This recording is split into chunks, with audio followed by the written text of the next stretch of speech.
Hey, salut, j'espère que tu vas bien. Je suis super contente de te retrouver aujourd'hui pour une nouvelle vidéo. Et aujourd'hui, je te retrouve enfin pour te parler de mes propres expériences paranormales.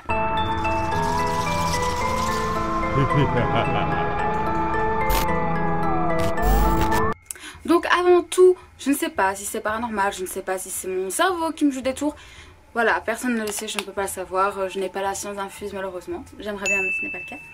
Papa, maman, si vous passez par ici, vous n'avez pas envie d'avoir peur, d'apprendre des choses sur moi que vous ne connaissez peut-être pas, ou de dire que votre fille est dingue, je vous invite à quitter cette vidéo.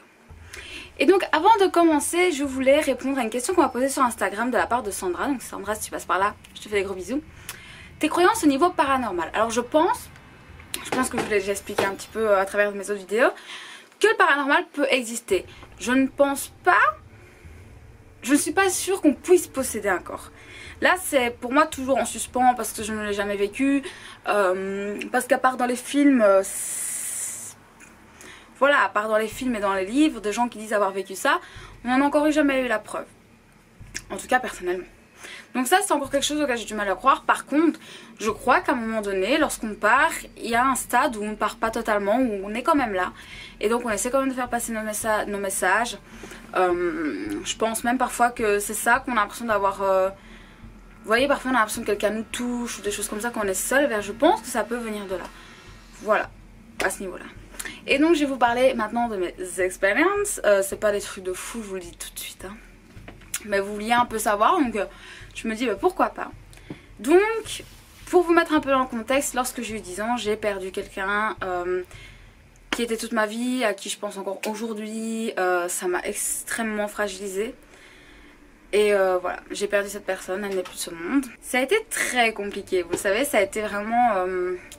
En fait, j'ai une seule histoire paranormale qui dure très longtemps. J'essaie de savoir comment je peux expliquer ça. Après ça, j'ai eu un long moment vide où j'étais harcelée à l'école, où je n'allais vraiment pas bien. Où vraiment, je vivais des choses que t'es pas censé vivre, je pense, à mon âge. Et voilà, j'étais vraiment pas bien. Il est arrivé un... Maman, vraiment, coupe cette partie, je t'en supplie. Il y a un moment donné où ça n'allait tellement pas que j'ai tenté de mettre fin à mes jours. Plus d'une fois. Et la toute première fois, j'ai failli réussir. Voilà, j'ai failli réussir et voilà, je ne serais peut-être plus de ce monde d'ailleurs. Mais il y a quelque chose, quelqu'un, je ne sais pas, qui a fait qu'on a pu me sauver.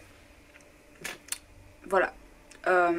Quelque chose que je ne peux pas expliquer parce que ça pourrait mettre en défaut certaines personnes et ça c'est quelque chose que je ne souhaite pas. Mais vraiment, en clair, certaines personnes ont été mises au courant de ce que j'étais en train de faire alors que personne n'est au courant. Vous voyez ce que je veux dire? Enfin, j'avais pas d'amis, j'avais personne, j'étais totalement seule, donc je n'aurais jamais pu le dire à qui que ce soit. Enfin déjà quand tu te suicides, tu le dis à personne. Voilà. Et malgré tout, une personne a été mise au courant par je ne sais quelle magie. Et voilà, c'est pour ça que je suis encore là aujourd'hui. Et je peux même vous dire qu'il y a encore qu'à 5 ans de ça, j'ai tenté de mettre fin à mes jours. Et au moment où j'ai voulu passer à cet acte où j'allais mourir, c'est comme si on retenait mon bras, mais vraiment... comme si vraiment un homme, enfin vraiment une force retenait mon bras, alors que moi je me souviens, je forçais, je pleurais, je hurlais en demandant que ça s'arrête. J'essayais et je n'y suis jamais arrivée parce que quelque chose me retenait. Et ça m'a beaucoup terrorisée. Ça m'a extrêmement terrorisée parce que moi j'avais besoin de partir, moi je n'étais plus heureuse ici. Et pourtant quelque chose m'en empêchait, quelque chose qui n'était pas médical, qui n'était pas familial, quelque chose de totalement extérieur. Et au fond de moi j'ai toujours voulu penser, et encore aujourd'hui je le pense, que c'était cette personne qui est partie. Cette personne qui m'a protégée pendant plusieurs années, hein, faut le savoir, elle a été énormément là pour moi. Et quand je l'ai perdue, bah, j'ai perdu mon pilier, j'ai perdu vraiment tout ce qui faisait que j'étais heureuse dans ce monde de brut et dans ce monde mais dégueulasse au plus haut point. Donc ça a été vraiment très douloureux et j'avais toujours cette impression qu'il était près de moi. Je peux vous raconter une fois aussi, je me suis réveillée d'une anesthésie. Donc là vous allez me dire, meuf, c'est ton cerveau qui a divagué. Peut-être, certes, j'en sais rien. Mais lorsque je me suis réveillée, j'ai vu cette personne à côté de moi et j'ai commencé à lui parler. Et il me tenait la main et je sentais vraiment, vous savez, je sentais sa main quoi. Et l'infirmière est venue me voir, me dit, madame, ça va, vous parlez tout seul, ça va pas, vous avez des hallucinations, parce que ça aurait pu dire que mon cerveau a été touché ou autre pendant l'opération. Et j'étais là, ben non, vous le voyez pas. Enfin, moi j'étais dans mon monde où il était là, je le voyais, je Je le sentais tenir ma main, vraiment, je serrais. Et c'est comme s'il y avait quelqu'un qui me tenait la main, parce qu'elle a même eu peur, elle pensait que je savais plus bouger mes doigts et tout. Je dis, mais si, regardez, il y a quelqu'un là. Vous pouvez pas le sentir, au moins elle a fait bah. Il a disparu et ça m'a complètement démunie. J'étais si triste. Parce que dans ma tête, j'étais là, mais madame, pourquoi tu m'as pas encore laissé quelques instants ce petit bonheur que j'étais en train de vivre, de pouvoir revoir cette personne pour la toute première fois de ma vie. Enfin, mais que fais-tu? Que fais-tu? Mais j'étais tellement triste. Franchement, c'était horrible parce que je l'ai méga mal vécu. Ça aurait plusieurs jours après cette anesthésie pour m'en remettre, quoi. Enfin, j'étais triste. J'étais constamment triste. Alors dites-moi si vous préférez que je regarde comme ça ou comme ça. Voilà, ça n'a rien à voir, mais voilà. Enfin, je vais remonter ce qui est mieux en soi. Mais vraiment, j'étais très triste.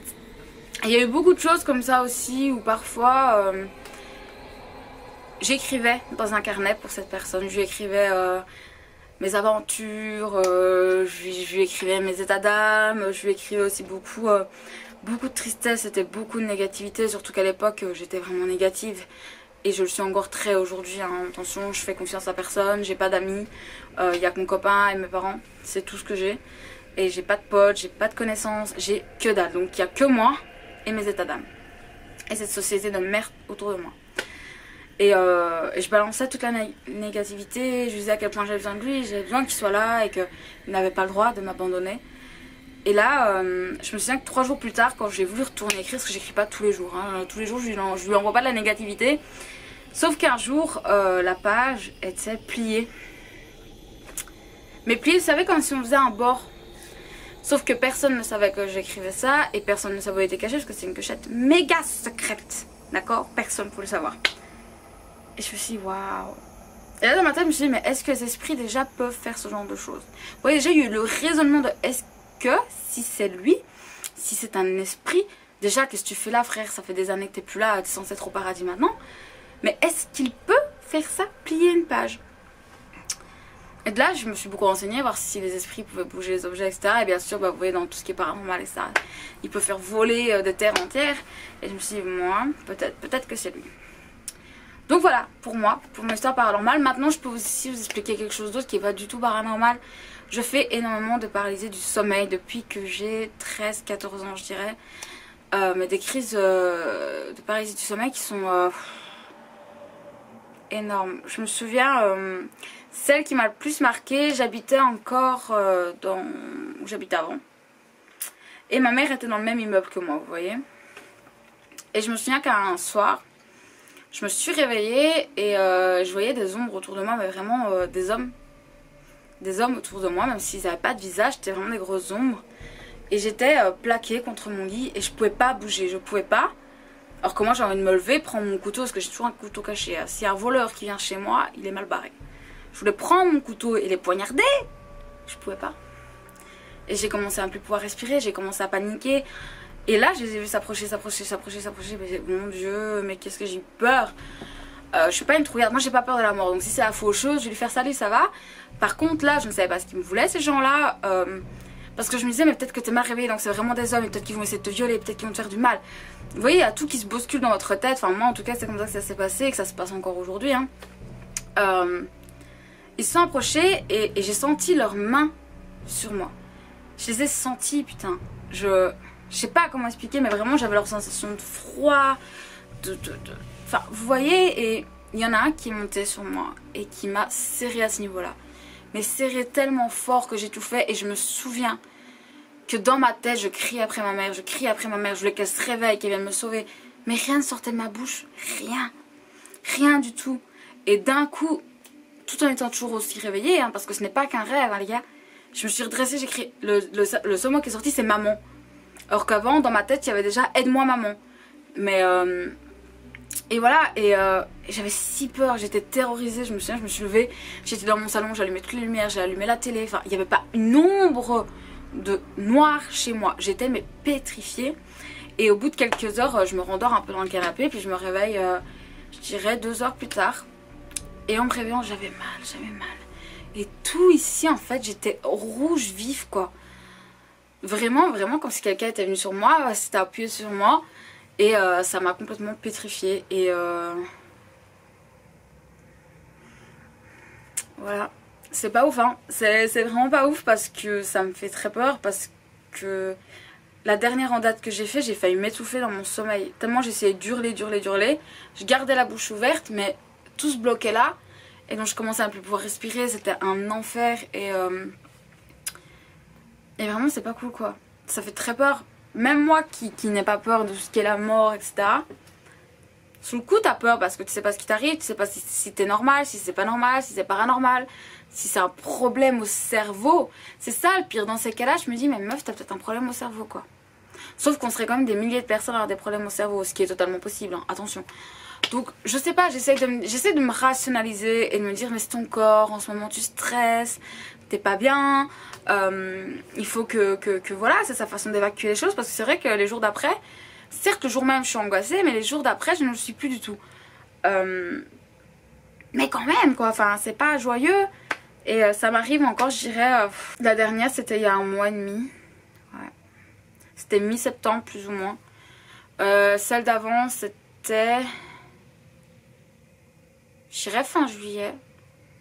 Et l'autre c'était en juin, mais je ne saurais plus vous dire quand exactement en juin. Donc ouais, je dirais que c'est à peu près tous les 2 mois. Et si vous voulez une petite anecdote, j'en ai fait une quand j'étais à l'hôpital. Lorsque j'étais hospitalisée l'année dernière, donc je suis restée 15 jours hein, pour ceux qui ne le savent pas.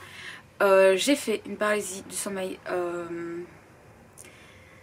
C'était horrible parce que c'était encore pire que les autres fois. Je voyais quelqu'un avec un scalpel. Enfin, est-ce que vous imaginez que certes la personne n'avait pas de visage, c'est ça qui est le pire, c'est que leur visage est noir. Il n'y a même pas de forme, il n'y a rien, il y a juste une ombre en fait. Mais au bout, je voyais le scalpel qui s'approchait de moi et tout. J'étais là, mon Dieu. Et je me débattais dans mon lit, je me souviens, j'essayais de bouger et tout. Et je pleurais à chaudes larmes. J'avais envie de hurler après les infirmières. Et j'y arrivais pas, j'étais tellement mal. Et tout s'est arrêté quand l'infirmière de nuit est arrivée. Je crois qu'il devait être 2h30 du matin. Parce que ça faisait quelques jours seulement que j'étais hospitalisée, donc elle passait plus souvent que d'habitude. Normalement c'est à 4h, puis au lever, puis bah voilà. Elle passe à 23h, à 4h et puis à 8h. Et là bah, c'était plus rapproché vu qu'on ne savait pas trop mon état. Et au moment où elle a allumé la lampe, d'un coup j'ai pu me redresser et je pleurais à chaudes larmes. La pauvre elle a cru qu'il m'arrivait un truc et j'arrivais pas à lui expliquer parce que j'étais encore angoissée, j'avais du mal à respirer. Alors elle a été me chercher le truc pour respirer et tout, j'étais mais dans un état, j'avais honte. Sur le coup je vais pas vous mentir, j'ai eu très honte. Parce que je me suis dit mais la meuf elle va me prendre pour une tarée, pire elle va appeler les psychologues, pire encore ils vont penser que j'ai un problème psychologique plus problème neurologique, ce qui veut dire qu'en plus de me traiter pour ma maladie, ils vont vouloir me traiter pour autre chose, ils vont me garder pendant 6 mois à l'hôpital, je vais ressortir de là dans un truc blanc comme ça en mode je suis malade. Mais vraiment j'avais très peur de ça, enfin ça me paraît stupide hein, mais au jour le jour, chaque fois que je vais à l'hôpital on me prend déjà pour une gamine handicapée. Je vous avoue que j'ai pas envie qu'on prenne ma langue pour une malade mentale. Je sais que je le suis. Dans ma tête, dans mon corps, je sais que je suis pas trop bien. Que comparé à plein de gens, j'ai des névroses. Que je suis extrêmement bizarre comme fille. Et ça me dérange pas en fait, je m'en bats les couilles. Je suis ce que je suis bien comme je suis et le reste... voilà. Mais qu'un médecin commence à le penser, c'est deux choses différentes. Parce qu'à part vouloir te donner des médocs, te faire douiller ta mère, te faire hospitaliser, faire des tests sur ton cerveau, laissez mon cerveau où il est. Donc voilà pour mes histoires paranormales, j'ai jamais rien vécu d'autre. J'ai jamais eu de démon qui est venu dans ma chambre ou jamais vu... j'ai jamais vu par exemple une forme apparaître d'un coup puis repartir, vous voyez. À part dans mes paralysies du sommeil, je n'ai jamais vu ça. Donc je trouve ça super intéressant quand vous me racontez que vous ça vous arrive, je suis là waouh, moi j'aimerais bien... je sais je suis bizarre mais j'aimerais trop vivre ça quoi, ça doit être tellement... je comprends, ça doit te faire flipper à mort mais tu te dire waouh, trop cool. Le monde... un autre monde que le nôtre existe, vous dites, enfin, je sais bien l'État est en train d'inventer qu'il y a des aliens. Pourquoi il n'y a pas des esprits? Expliquez-moi. Pourquoi il n'y aurait pas d'esprit tandis qu'il y aurait peut-être des aliens qui ont vécu sur Mars? Voilà. On m'a demandé aussi quelle était l'histoire paranormale qui m'a plus fait frissonner. Je pense pas que c'est dans celle que j'ai lue, mais en général. Et moi, celle qui me fout le plus la trouille, c'est celle de Conjuring 1. Parce que c'est une histoire basée sur des faits réels, hein, faut le savoir. Et même si le film m'a pas fait, mon Dieu, trop peur, j'étais pas à l'aise quoi. Vraiment, j'étais pas à l'aise, je ressentais un malaise tout au long du film et tout. Et puis après, je me suis renseignée sur internet un peu pour savoir un peu plus l'histoire, parce qu'ils doivent raccourcir l'histoire en 2 heures de film. Et moi j'avais envie vraiment d'aller plus loin. Et donc bah, c'est ce que j'ai fait. J'ai été plus loin dans ma démarche. Et ouais, j'étais pas bien quoi. Donc voilà. Enfin voilà, c'est tout pour cette vidéo. J'espère vraiment qu'elle vous aura plu. Je sais que c'était pas oufissime, mais je vous avais prévenu, hein. Vous avez pas voulu m'écouter, vous avez voulu cette vidéo, vous l'avez. Je t'invite à me laisser un petit pouce si elle t'a plu. N'hésite pas à me dire si pendant l'année, donc pas juste pour Halloween, t'aimerais que de temps en temps je refasse un peu des histoires paranormales, etc. Moi, enfin, on te l'a bien vu, c'est quelque chose que je kiffe beaucoup trop. Donc si c'est quelque chose qui te tente, n'hésite pas à me le dire, comme ça bah voilà, je pourrais essayer d'en faire peut-être tous les 3 mois ou quelque chose comme ça. Ça pourrait être, je trouve, sympa, un petit rendez-vous paranormal comme ça ou quoi. Je t'invite aussi à t'abonner à ma chaîne si ce n'est toujours pas fait. N'hésite pas à me le dire en commentaire que je puisse te remercier parce que pour moi c'est très très important. Et allez voir ma dernière vidéo si tu ne l'as toujours pas vue. Ma dernière vidéo c'est laquelle? Bah je ne sais plus, je crois que c'est mon make-up d'Halloween. Ouais, je crois que c'est mon make-up d'Halloween. Donc si tu veux aller voir ça et me voir me foirer parce que je suis trop novice pour faire ce genre de make-up, eh bien écoute, ça sera juste là je pense. En attendant, moi je te dis à très très bientôt. Prends soin de toi. La bise.